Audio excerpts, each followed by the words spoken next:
Anybody out there? It's Tori Henderson, life coach for stressed out mamas.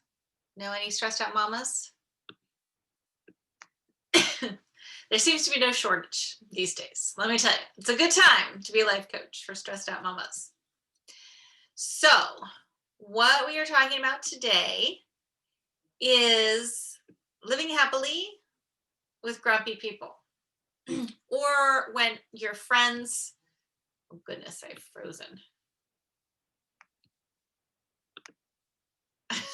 Okay. Or if you have friends, you mean you're not living with them, but you have friends or family member who are depressed or just grumpy, they're worrying a lot, maybe they're anxious, and it's the holidays, and so or at least talking to our loved ones, and sometimes we have to notice that they're not doing so well. And sometimes you're living with them. If you have a teenager or a spouse who's grumpy and not coping well, then you might be aware of how hard it is to live with somebody who's unhappy. So I think of it like this. Let's see if I can show you my beautiful artwork here. So it's kind of like you've got a loved one who's fallen down a well. This is my hole in the ground, okay? And they might be saying help, they might not. They might just be falling down a well and they're grumpy and they are negative and they don't see anything good coming in their future and they're just in a dark place. So there are two ways in which we try to help this person who's fallen down the well. One is we often will fall down the well with them. And we will also go into a dark place. Now, I remember Dr. Phil saying, who I'm not a huge fan of, but he was saying, you are only as happy as your least happy child. And I thought, what a horrible message to send to mothers. Like, that's just terrible to think that I can only be as happy as my least happy child. That felt so icky to me. I understood what he was saying, that yes, like as a mother, your emotions are very tied to your kids and you want the best for them and all, but like, that's just a terrible message to send and a terrible thing to believe. So we want to be able to have kids, have loved ones, fall down a well once in a while and not join them down the well. And we do this, sometimes we try to help. It's kind of like, I see that you're sad and depressed, so I'm going to join you in solidarity. Like, now I'm sad and depressed. Now I'm feeling negative and gloomy. Now my mind is hypercritical, but I'm criticizing you as you're criticizing the school or your friends or the world or your boss or whatever, right? So we join them in criticism, depression, grumpiness, negativity, whatever. And we think that this is helping. I remember giving a talk at a high school and with lots of stressed out kiddos. And it was kind of a high pressure situation.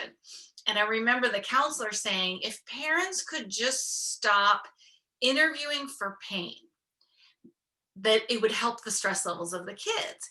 Because what would happen is the high school student would get out of school, mom would pick them up in the car and they would interview for pain. Like, how did it go today?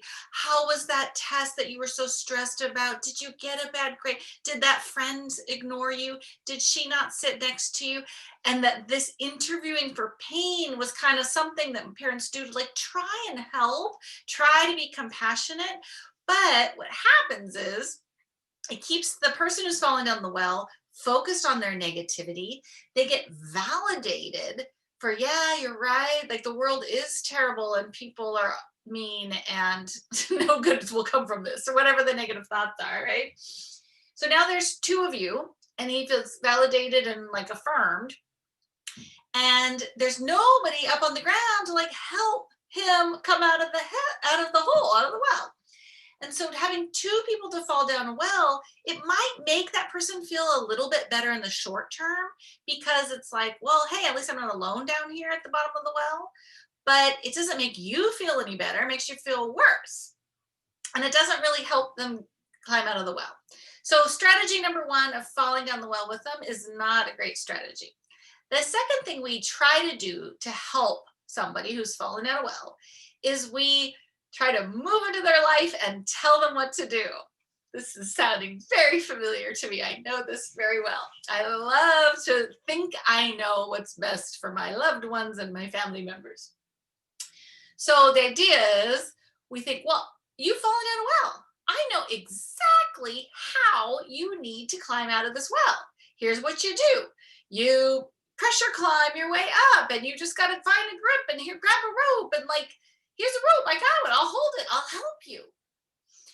The problem is that this makes us feel better, but it makes them feel worse because they can't, they want to be able to climb out of the well on their own. They want to be able to solve this problem and figure this out for themselves, not to be rescued. It's kind of disempowering to just let somebody else kind of tell you what to do. And so this strategy doesn't work very well either. And very often, the person who's telling you what to do starts to get angry and frustrated and annoyed. And then it breaks up this relationship. So that's no longer coming from a place of love. Okay. Because you think, I can only be happy if you do what I'm telling you to do.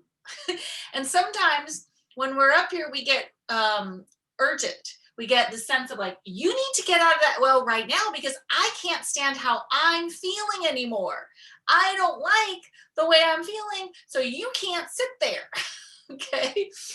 And so that doesn't help because then we are giving our ability to feel happy into the hands of someone who's fallen down a well. And they don't tend to do a very good job taking care of our emotions. So those are the two things we try to do. We should try to help that don't tend to work very well. So what we want to do is the third option, which is to stay up here on top of the ground where the sun is shining and it's a beautiful day, and show them, be like a lighthouse for this person. Like, yes, it looks really dark and cold down there at the bottom of the well. I can see that you're suffering. Like, that looks really painful and dark. And I sure as heck wouldn't want to be down there. And there are lots of options for you to climb out of the well when you're ready. I will stay right here by your side. I will throw you a rope. I will give you a ladder. I will teach you how to pressure climb up if you need to. I will give you food and water if you want to stay down there as long as you can to rest or whatever. But just know that I am here, I am well, I am happy, I am content, and I am not a burden on you. Okay? You are not a burden on me. I'm happy, all is well up here. And there's plenty of resources and options for you to take when you're ready. So the first rule of thumb, I would say, to really help someone who's fallen down well is for you to be at peace inside yourself. Easier said than done. So I coach a lot of moms whose kids are not happy on how to be at peace. And I had to learn it for myself too. My son, when he was like 11 or 12, he went into a depression, and I had to work really, really hard on how to be happy when my son was struggling so much. And it took a lot. And so trying to do this on your own, I am not saying it is an easy thing, but it is the most important thing for you to take responsibility for your emotional well-being, especially if you have a loved one down the well. And sometimes that means taking lots of breaks and not being around them all the time, which is hard to do during lockdown, COVID.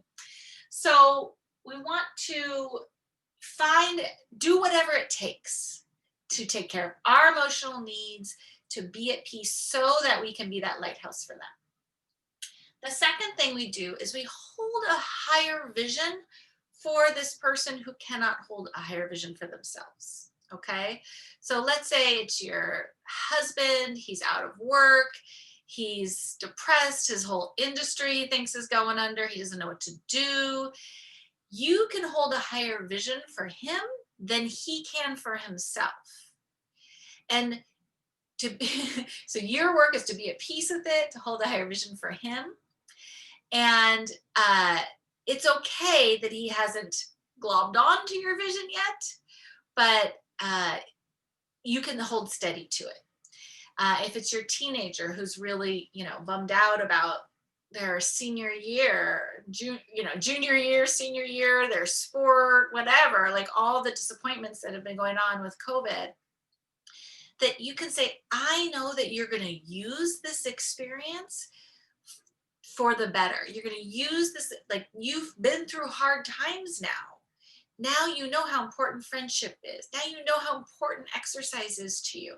Now you know that you don't like online learning and that you need to have time outdoors in nature in community. Like you've learned so much that you're going to somehow use this. Are you going to write a book? Are you going to be a teacher? Are you going to, change the world and make people interact face to face with each other again? Who knows?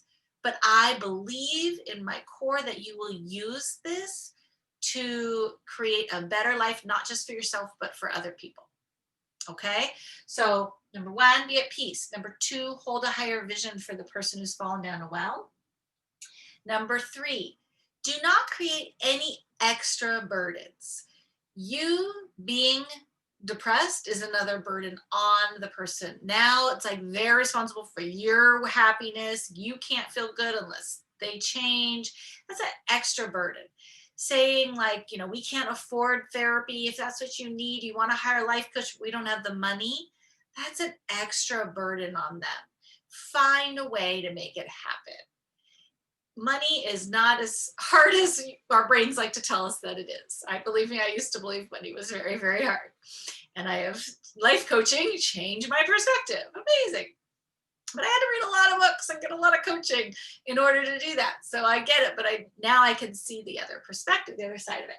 So we don't want to create any other burdens, whether it's financial, we can't afford what you need, or my emotions, or like you have to. We don't want to create have tos. You have to stay in school. You have to do online learning.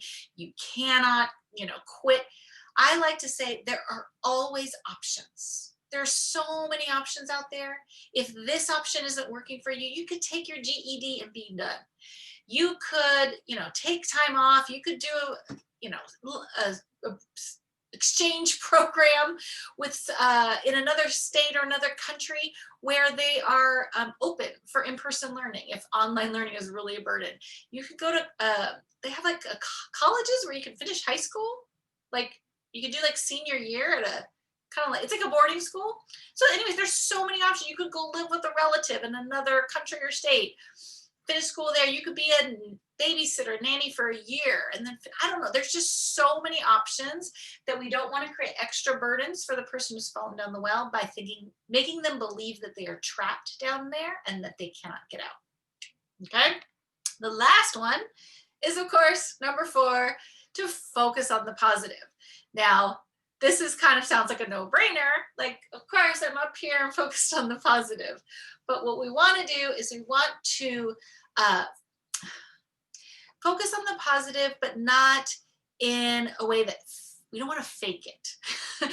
We don't want to just like think positive thoughts and happy thoughts and like everything's going to be great. Again, we want to focus on the reality of right now, but with a positive, compassionate lens. So a lot of times we focus on the positive as a way to avoid negative emotions. And instead, I want you to focus on the positive from coming from acceptance of the reality. Like, yes, this sucks. And it won't suck for long.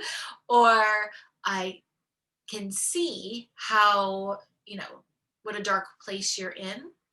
I can acknowledge that you're not doing well. And also hold a higher vision for you in the future and believe that you're going to turn this around and make this work. And I can trust that you will find resources that help you, even if it's just one little step in the right direction.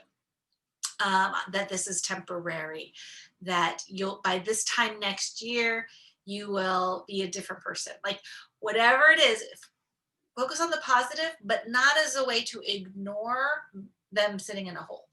If that makes sense. We don't want to say like, you're not in a hole. You're great. It's a beautiful day. Like you should be blessed and happy and grateful. Don't do that. It does not feel good to the person sitting in the hole. Even if you can't, the hard part is when you cannot see the hole. Okay. Sometimes the hole is depression and anxiety, and it doesn't look like a hole from the outside. It looks like a happy, not a healthy, but a healthy, normal human being having a normal human experience. And you're like, what is the problem? It's a beautiful day. The sun is shining. Like there's trees are green. Like get over yourself. That does not help. Okay. So we want to acknowledge that they've fallen down a well, fallen down a hole, even if we cannot see it. That yes, I can hear how dark and gloomy it appears down there. And I sure as hell would not want to be in that hole. I remember thinking, one of the thoughts that helped me was, as difficult as it was for me to be around my depressed teenager, he wasn't even a teen, he was a preteen. As hard as it was to be around him because he was just in such a dark place, I thought, I can walk away. He cannot. He is stuck inside that brain of his, that negative, dark place that he was in. He's stuck there and he can't just go for a walk and get a break and go see the sunshine. And it helped me have compassion for him instead of getting annoyed and wishing he would just get over it. I can do both. I can fall down a well and I can tell you what to do. And I have to work really hard to make sure I'm not falling in that trap so that I can be an untroubled lighthouse of love and peace and kindness and compassion for any of my friends or family who cannot hold that for themselves. So I hope that that helps. If you are struggling, you can always go make a schedule a free discovery life coaching call with me. You go to lifecoachingforparents.com/work with me. I do coach teenagers occasionally if their parents are also working with me. Sometimes parents will buy a package and split it half and half if that's the case, or husbands. I work with husbands too. Mostly I work with moms, but I certainly have worked with grandparents and sisters and aunties and cousins. And sometimes it's really fun to get to have the family there. I have husband and wives and mothers and daughters, and I'll have sisters. So if you're looking to buy a present for somebody this holiday season, life coaching is, I would say it's probably the present of 2020 because everybody just can benefit from a life coach when just all expectations get uplifted and the rug gets kind of pulled out from under us. So I wish you well. I wish you peace. I hold a higher vision for you and your loved ones, that you will come out of this stronger, more compassionate humans. Take care and thanks so much for watching. Bye.